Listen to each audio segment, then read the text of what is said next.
Employment tribunal representation versus rebate dispute resolution. Which one is better for UK and new workplace cases? When workplace conflicts arise, most companies get this wrong by assuming or alone can handle complex disputes. The surprising truth is that choosing between rebate dispute resolution and formal employment tribunal representation can dramatically impact outcomes for both employees and employers. Rebate dispute resolution focuses on internal conflict management. It includes mediation, informal hearings, and negotiation to resolve issues quickly. For example, a company facing a harassment complaint might use relayed mediation to clarify misunderstandings, implement corrective actions, and maintain workplace harmony. This approach is fast, cost-effective, and often preserves working relationships. However, or may lack legal authority and can be seen as biased, which sometimes leads to unresolved issues escalating to formal claims. Employment tribunal representation, on the other hand, is the legal route for employees or employers when disputes cannot be settled internally.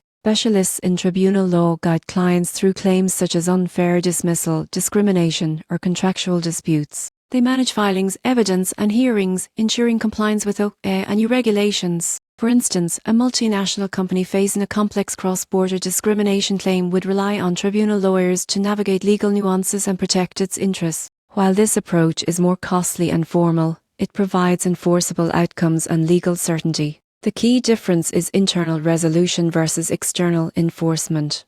Approaches aim for efficiency and relationship management, whereas tribunal representation ensures legal compliance and protection. Most successful organizations combine both strategies. They use dispute resolution to resolve minor or early-stage conflicts and escalate complex cases to tribunal specialists when necessary. The takeaway is clear: relying solely on risks unresolved conflicts and potential legal exposure, while exclusively pursuing tribunal claims can be expensive and harm workplace culture. The surprising truth is that a hybrid strategy, early internal resolution backed by expert legal support, offers the best balance of speed, cost efficiency, and legal protection. By understanding these options, companies can navigate UK and EU workplace disputes effectively, protecting both their employees and their business.